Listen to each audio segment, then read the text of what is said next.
Hello, ladies and gentlemen, and welcome to another episode of Dispatches. I'm your host, Brady Breitzer. Today, our guest is author and Journal of the American Revolution contributor Jason Cherry, and he'll be discussing the story of the Vandalia colony, almost the 14th in colonial America. Jason, thank you for joining us. Yeah, I'm great to be here. Just always excited to help promote anything I can especially when it comes to history. Jason, you've been on the show before. Remind us about your background. Yeah, I'm just I'm an independent historian. Basically, my love of history basically came from back as early as 1989 when my parents, who were both teachers, were big into the history part as well, and we joined a historical living history group, and basically it sort of snowballed from there, and we've been doing it ever since. And every time I try to do things related to history. It all because of that, and over the years of talking to people and visitors, and I love it. So Jason, tell us a little bit about what inspired you to write this article. This is sort of a follow up to your very successful book. How does this article come to life? so it's that's it's sort of when I was like sort of going through things, I'm always a big fan of the Journal of American Revolution, and it's you see these stories, and especially with as we start celebrating over the next 8 years or so of the the birth of America here from 2025 on. And this was sort of a story that I felt needed to be told, just because I focused a little bit on it in my book, but it was something that the characters and players involved, and how it was so close to on the eve of the revolution, on how important this was, playing a role going forward, especially for not only on the American side but also on the British side. And I just felt like it was something that I don't know if people really knew about, went on, especially who was involved. And I think that's what sort of I wanted people to get that story out there and understand that up to a certain point, this is what was happening until the first shots of the revolution. Mhm. Yeah, Jason, your book is a biography of William Trent. William Trent, Factor of Ambition. I highly recommend it to anyone interested in really the larger colonial picture. But this article starts, which I was really excited about, not in America but in London, with two majorly important figures, Benjamin Franklin and Samuel Wharton. What are they doing in London? What are they hoping to achieve? So at this point, as if we didn't know, but Benjamin Franklin at that point was sort of the liaison, the agent for the American colonies over there in London. He was sort of sent over there, and had been one of their chief residents basically, for a while. And at one point, I think he did come back to the colonies, but he had been there almost 16 years to a certain point, and it was. At this point, he was over there basically, when things were happening, where tensions were building there in the American colonies over the recent taxations and different things. He was the person that was sort of approaching the Privy Council, approaching Parliament, and those important members to discuss how they could maybe better the situation, or at least what he could do, at least on this side of the water. And at this point, being over there, Samuel Wharton, a merchant in Philadelphia, basically was coming over. He sort of was partnered with William Trent in this involvement for this, what was believed at this point a large land grant to hopefully make up for the debts that were lost during the not only the French and Indian War, but for what Trent would actually refer to as the basically the Indian War, and basically, or what was known as Pontiac's Rebellion. And they were trying to get back that sort of land, and there were a group of them. I mean, at one point, I think Trent kept a list, including himself. It was about 26 Indian traders and speculators, and Wharton was one of these men as well, because they were always highly in the fur trade. And at this point, these men wanted to hopefully get back what was lost, and that was why Samuel Wharton went ahead there in basically the spring of 1769. He would head to London, hopefully to get some advice from Benjamin Franklin, who was already over there, and then eventually wait on William Trent, who was basically the attorney for all these men, the power of attorney for all these, I mentioned those 26 individuals. So at that point, He would wait on him with the necessary papers so then they could fully approach the Privy Council and those important that could help make this large land grant possible. Jason, could you tell us a little bit about the land in question here? What was, what range did it encompass? Why was it so valuable? So originally, this all goes back to the fall, right? By pretty much by the basically first week in November there, by November the 5th, 1768, the Treaty of Stanwix there in present day Rome, New York, is where this largest, basically at this time, the largest native treaty ever assembled. There were close to over 3,000 natives that appeared, and they wished to sort of remedy the situation. After speaking with the Superintendent of Indian Affairs, William Johnson, who would also attend this treaty, and several other important figures, including Franklin's own son, William, who was the royal governor of New Jersey. And at this point, Trent being there as well, recording the minutes and being the secretary. At the end, by I mentioned November 5th, 1768, they would sign on basically to a cession of land, basically to remedy the losses and dictate that if they, at this point, it was reported, at least estimated around almost 2 million acres of land. And the biggest discussion was the borders. They were hopefully trying to clarify that, and they did so by November. That would hopefully clear that area of Ohio Valley that they were, so preciously looking at, as far as this, where the city of Pittsburgh was, using basically the borders of where present-day West Virginia, some parts of Virginia, possibly bordered Maryland, and went as far as down as the Kanawha River. And basically, this is what they were looking at to get the official colony going, I guess you could say. At this point, it was a land grant, and they had named it Indiana temporarily after that Treaty of Stanwix, and that was what they were hopefully going to use to present it when they went to the Privy Council and showed what their intent was after this whole council with the natives. Yeah, this is going to be a far out idea for people, but I guess I'll just ask you straightforward for those who don't know. How do you create a colony? We view colonial America as very static, which of course we know it isn't. How does someone go about creating a brand new 14th colony? Yeah, and it's a complicated process. I know even when I was researching and even just going through the minutes, Trent kept the minutes of this treaty, and there was 116 pages in this basically detailed, treaty from October to, like I said, at the beginning of November. And, you look at it and you go, what was the process? And it basically is they got basically an affidavit of those that their losses and the reported losses. They had approached it actually once before in 1765 of one of these men and one of a former partner of William Trent, George Crowan, basically would go to London as well and present, hey, there was some debts from the French and Indian War. And he was turned down immediately. He had an affidavit of names, and the Privy Council wouldn't basically agree on any of that. So he returned back, and they sort of revised. And then it became approached that they sat with Sir William Johnson, the Superintendent of Indian Affairs, and he said he would approach the Six Nations and even other native nations and basically figure out what could be, and the biggest dispute was the boundaries, where it could be, and did it have an issue with.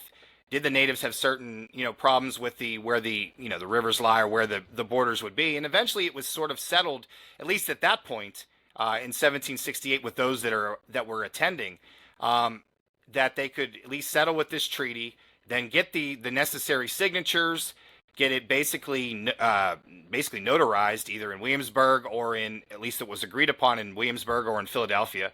They would get it sort of signed off on in Philadelphia. And then Trent was told that he would have to get one more basically sign off on, and that would be traveling to London, where he would eventually go with Samuel Wharton to hopefully get the Privy Council to agree with this, and basically His Majesty's signature to gain the final royal approval. Yeah, one of the groups that plays a really outsized role in your article is the Grand Ohio Company. And again, for those that don't know, these land speculation, conglomerates were just an ever-present power in early America. Put them in context a little bit for us. Who was the Grand Ohio Company? Yeah, and we have, there is a lot of players as early as basically 1740s, but it continues on for the next 20 years, and even through the Revolution and towards in the 1780s, where yeah, it's there were several land speculating companies, and the Ohio Company being pretty much the at that point, at least in the Ohio Valley, the most important one and one of the most powerful, being that it was formed there late 1740s. And in fact, Trent would be basically the secretary and would handle all the bookkeeping, being what was known as the factor for the Ohio Company as early as 1752, and he continued to do that up till the point that he would leave for London. But when they got to London and they presented this this affidavit and then this signed treaty of Stanwix with the approval of this millions of acres of land that they could present to the Privy Council. Um, they were rejected right away. Samuel Wharton, who had engaged some powerful friends, socializing for over the few months until Trent arrived there in May of 1769, and basically it didn't seem like it was enough. They needed more if they were to get approval.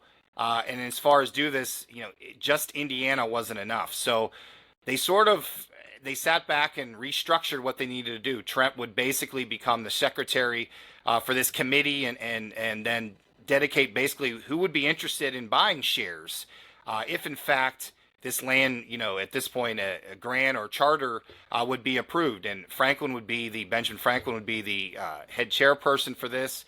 Samuel Wharton would help lobby with Benjamin Franklin. They hired an attorney named John Dagg, and then eventually sort of put it out there. And it didn't just, those are the American constituents. So then they decided to add basically the London or British constituents. They added, some powerful names, former members of Parliament, Thomas Walpole being one.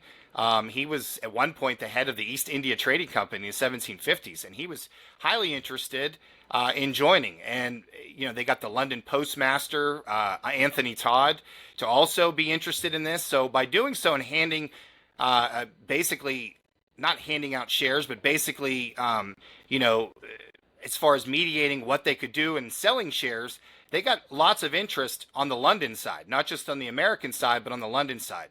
By combining these two together, and I say basically combining because then in comes another resident of London, George Mercer.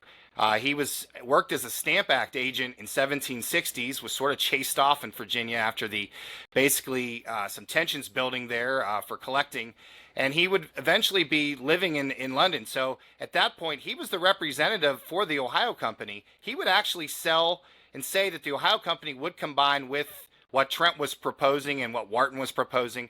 And then eventually, so with those shares buying in of what he believed was the Ohio Company shares, and then those American and the British constituents, they became officially known, according to the letters, as early as 1769 as a Grand Ohio Company, sort of a larger conglomerate that they were trying to basically circulate and use to get hopefully this off the ground. I mean, Jason, I'm sold on this, right? Obviously, not everyone in the empire was. Why do you think this failed? What were the kind of internal factors and external factors that made this pretty attractive deal fall apart? Yeah, and it's funny because a lot of people, I just think from my opinion, going through all the research and seeing you figure it's almost the span of 6 years that Trent spends in London. Wharton is actually forced to stay after basically it was hard and dangerous to travel, and eventually followed Franklin to France there in 1782. So at this point, it's a matter of timing. We look at the dates and we see 1769, and we see as the tensions keep building with London passing out more acts that eventually, make their way across the water. And in several letters, Samuel Wharton writes to his cousin Thomas in Philadelphia. Trent writes home to George Crowan and his wife, and there is a little mention, but he knows that stuff is going on in London and that it's getting sent over, but he's not really sure how it's affecting everybody there. And I think at this point, they were trying to. I mean, ultimately, they really achieved a lot. By 1772, it's been written. Basically, Reverend William Hanna, a friend of Sir William, is over there. He actually attends when they go to the cockpit in Whitehall when Trent and George Mercer present before basically the Court of St. James, His Majesty's Court. And he actually writes after it's done and after they sort of get the temporary approval and just another signing off by, hopefully, eventually by the Solicitor General Alexander Wedderburn, that this is something that the Americans have never accomplished before. And he writes that to William Johnson. So at this point, I mean, by 1772, you're thinking they have a good idea, it's a positive thing they might do so. And then by 1775, as we start going into this, one thing sort of tames it. And I mentioned timing again, but in 1774, Benjamin Franklin, the head chairman of this company, gets accused of treasonous acts there with the Hutchison letters. Letters that, says that he has basically committed treason against His Majesty King George III. And he basically writes home to Governor William Franklin, his son, and basically tells those members there that I'm finished because what we're trying to accomplish here isn't going to go any far, especially not with London and who's running there in the Privy Council. So he leaves. And by 1775, because of this, he joins and decides it basically turns the tide of what was going on. And Franklin ends up going and he leaves with his grandson Temple and returns to Philadelphia and eventually joins the Second Continental Congress by the time Trent gets back. So it's a matter of timing and what's going on at this point on both sides of the water and the tensions building. And I think that's why it ultimately failed. I think if that doesn't happen, there is a possibility we would have possibly another colony. Yeah, Jason, this is an undeniable business venture. What happened to the people that invested in the Grand Ohio Company? Did they just lose out? It's unfortunate because, like I said, it ultimately if the revolution doesn't happen, it could have possibly gone another way. But you have some important players in this thing. You have, like I mentioned, Thomas Walpole. Now, some of these guys were very confident in what was happening. As the shares are garnered out, we have a major benefactor join in 1773 named Matthew Featherstone.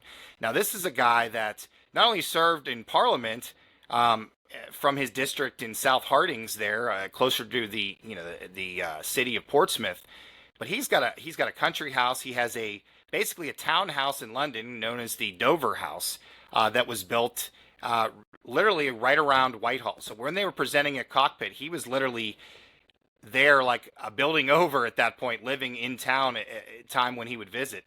And he threw his whole support behind it. And when he passed away to a sudden illness in 1774, and then Franklin decided to basically leave and head back to the American colonies, it didn't bode well for Trent and Wharton and those guys that basically were banking on this to work because they needed basically not necessarily the money, but they needed it to continue this if they wanted to basically continue this land speculation. And at this point, we have also, and I mentioned Thomas Walpole, he'd build a house in Charlton, and he'd actually named the house the Vandal House. I mentioned that, that Vandalia colony, and now that became, because originally it became on paper as Indiana basically a nod to the natives. And then eventually they thought about Pittsylvania, which is what they originally wanted to call, just like Pittsburgh, after William Pitt. And then it decided they could cater more to London if they named it after the Queen Charlotte, and they used her ancestral background. According to one of the letters that Samuel Wharton would write home, saying that her ancestral background was to the Vandal tribes that were in southern Europe and northern Africa, and that's what she descended from, and they thought by naming it Vandalia, that's what they would use to help. So at that point, he names his house Vandal House. I mentioned Matthew Featherstone. He actually built a tower on his country estate known as the Vandalia Tower. These were two things, and they were major investors in this. But unfortunately, with, in fact, the failure of the colony, it became nothing but pretty much follies for both these gentlemen and anybody else involved. Trent himself would eventually die penniless, as would George Crowan. Samuel Wharton would not necessarily would not help his investment in this, but he would other ventures, being that he was a very successful merchant and worked with Benjamin Franklin. Okay, Jason, we always end the show with the same question. It gets to the heart of what we do as historians. How do you think your article helps us understand the Revolutionary Era better? Well, I think with this is I think we need to realize at this point, especially on the eve of the revolution, we know about the American Revolution where we see it's the Americans versus the British, or the Hessians that are hired out, or whatever. We see what we think is either side, but at this point, up from the late 1760s until the first shots of the revolution, there really isn't. I mean, there are sides, but it's hard to see the line. And to be honest, even at this point, I think men like Trent and Wharton and even Franklin at this point, up till 1774, would be fine with the business ventures with Britain. They actually thought they could still reconcile with London, and they still believed that up to a certain point. Trent even believed it up till even 1776. And I think if you take anything out of this article, I think it basically is that there were some that choose these sides. Now some eventually did. Wharton basically for the American side, Trent as well, giving an oath of allegiance to the Patriot side, and of course we know Franklin's stand on this, especially joining the Americans. But I think up till this point, we realized there were up till the first shots, there was a lot of things going back and forth, and we sort of see we know what happens during the revolution because we're going to read about it, especially for the next 8 or 9 years. But these are the stories that we don't know about that led up to this, that realized that it wasn't just those future founding fathers. It was these men that were trying to make a better life for themselves, and hopefully help with Western expansion in the American colonies. Jason Cherry, thanks again. Thank you.